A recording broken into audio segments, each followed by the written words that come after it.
नमस्कार। मैं फिर से आपके सामने बहुत ही एक शोकपूर्ण समाचार लेके उपस्थित हुआ हूँ। 26 अप्रैल दोपहर 1:30 बजे डीआरजी यानी डिस्ट्रिक्ट रिजर्व गार्ड्स छत्तीसगढ़ के 10 जवान एक आईईडी ब्लास्ट के अंदर शहीद हो गए।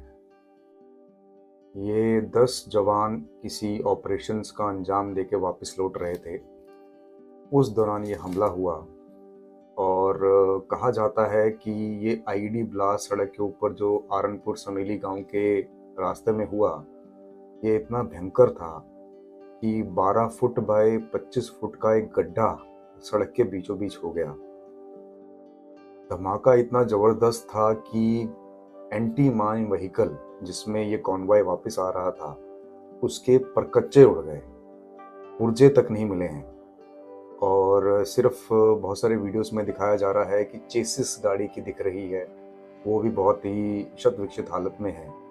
तो आप ये अंदाज़ा लगा सकते हैं कि हमारे जवानों के शरीरों के साथ क्या हुआ होगा। उनके शरीर जो है शत विक्षित हो गए और परखच्चे उड़ गए उनके शरीर के भी। ये इतना दर्दनाक घटना, इतनी निर्दयी घटना हमारे जवानों के साथ हुई है, जिससे पूरा देश इस वक्त शोक से व्याकुल है और अत्यंत क्रोधित है। कहा जाता है कि जंगलों में दंतेवाड़ा के एक जगदीश नामक का माओइस्ट लीडर अपने करीब 35 साथियों के साथ में छुपा हुआ था, जिनके पास में ऑटोमेटिक वेपन्स वगैरह सब कुछ थे। खबर मिली थी उनको टारगेट करने के लिए 200-250 सिक्योरिटी पर्सनल जो है डिफरेंट डिफरेंट यूनिट्स में तैनात किए गए। जब ये ऑपरेशंस देके वापस लौट रहे थे, तब ये जो आरनपुर समेली गांव है, ये एक नॉन कोर एरिया माना जाता है नक्सलवादियों का, जिसका मतलब ये है कि यहाँ पे नक्सलियों का वर्चस्व बहुत ज़्यादा नहीं है। फिर भी उस रोड के ऊपर आईईडी प्लांट करना और इतने ज़बरदस्त ब्लास्ट को अंजाम देना अपने आप में एक सोचने योग्य प्रश्न है कि ऐसा कैसे हो सकता है। हालांकि कहा जाता है कि जब भी इस तरीके के कॉन्वॉय अंजाम देके वापस अपने ऑपरेशंस को लौट रहे होते हैं, तब रोड की सैनिटाइजेशंस की जाती हैं, चेक किया जाता है। इस रोड का भी सैनिटाइजेशन हुआ, लेकिन वो कहा जाता है कि बहुत घंटे पहले हुआ, और जब ये कॉन्वॉय आ रहा था और सैनिटाइजेशन के बीच में जो टाइम लैग था, वो बहुत ज़्यादा था। कुछ लोगों का ये भी कहना है कि इंटेलिजेंस होते हुए भी ये एक फेलियर रहा। इंटेलिजेंस इनपुट थी कि एक घटना को अंजाम बहुत जल्दी दिया जाएगा, पर स्थान और समय निश्चित नहीं था। कुछ लोगों का ये भी मानना है कि ये जो आईईडी ब्लास्ट किया गया है, ये करीब 50 किलो का आईईडी इस्तेमाल किया गया था। और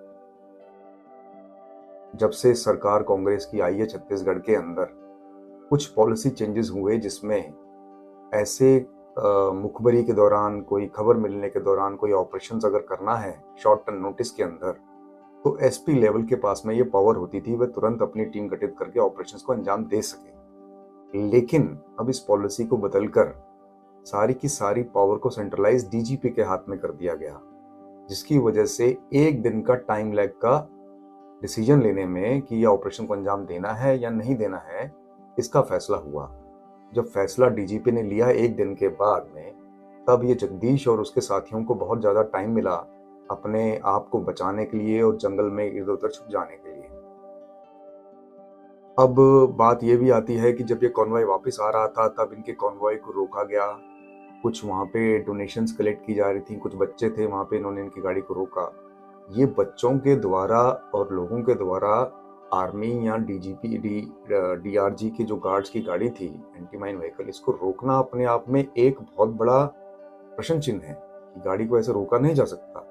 ये भी एक सिग्नल था कि कुछ घटना घटने वाली है, परंतु प्रभु की जैसी इच्छा थी वैसा हुआ।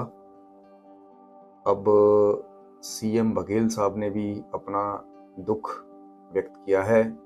उन्होंने बताया है कि ये जो युद्ध चल रहा है, ये अपने अंतिम चरण में है और नक्सलवादियों को बिल्कुल बख्शा नहीं जाएगा। प्राइम मिनिस्टर मोदी और अमित शाह जो हमारे होम मिनिस्टर हैं, उन्होंने भी जवानों के परिवार के साथ और यूनिट के साथ में दुख व्यक्त किया है, उनको कंडोलेंसेस दी हैं। और हमारी भी ये प्रार्थना है प्रभु से कि उनके परिवार को हम सांत्वना दें और उनका हौसला बनाए रखें। उनका नुकसान तो नहीं पूरा किया जा सकता, लेकिन आगे चल के ये घटना ना हो, इसके बारे में जरूर विचार विमर्श किया जा सकता है। अब इतना ही नहीं, कहा जाता है कि ये जो नॉन कोर एरिया है, नॉन कोर एरिया यानी कि जिसमें नक्सल ऑपरेशंस बहुत ही कम होते हैं, उसमें भी अगर नक्सलवादी अपनी घटनाओं को अंजाम दे रहे हैं, तो ये 100% कुछ ना कुछ इंटेलिजेंस फेलियर है। और सरकार को और सुरक्षा के जो लीडरशिप है सिक्योरिटी की, चाहे वो डिस्ट्रिक्ट रिजर्व गार्ड्स के हों या छत्तीसगढ़ पुलिस हो या सीआरपीएफ हो, जो भी यूनिट्स इसके अंदर इन्वॉल्व होते हैं, इनकी लीडरशिप को ये सुनिश्चित करना होगा कि नॉन कोर एरिया होने के बावजूद भी अगर नक्सलवादी इस तरीके से रोड के ऊपर ब्लास्ट कर सकते हैं, तो क्या उस लेवल पे ये लोगों को ज्ञात नहीं था? ड्रोन ऑपरेशंस किए जा सकते हैं, और जो सैनिटाइजेशन का लैग था वो 1 घंटा पहले होना चाहिए, ज़्यादा से ज़्यादा 1-1.5 घंटा 2 घंटे पहले हो जाना चाहिए। आजकल तो तकनीक का इतना सहारा है कि आप सैटेलाइट से रियल टाइम मॉनिटरिंग कर सकते हैं पूरे हाईवे की, रोड पे। तो ये सारी चीज़ों के जितने भी ये रिसोर्सेज हैं हमारे पास में, ये सब कुछ उपलब्ध होने के बावजूद भी हम इसको ठीक तरीके से अगर इस्तेमाल ना कर सकें और अपने सैनिकों की जान ना बचा सकें, तो ये अपने आप में एक बहुत बड़ा प्रश्न चिन्ह है कि क्या हमारी व्यवस्था उचित है। मैं आपसे ये प्रश्न करता हूँ, इस पे आप विचार विमर्श करें, इस पर मंथन करें और हिंदुस्तान की सरकार पे, छत्तीसगढ़ की सरकार पर दबाव बनाएं कि इस नक्सलवादी ऑपरेशंस को जल्दी जल्दी खत्म किया जाए और हमारे देश को नक्सलवाद और माओवाद से तुरंत मुक्त किया जाए। धन्यवाद।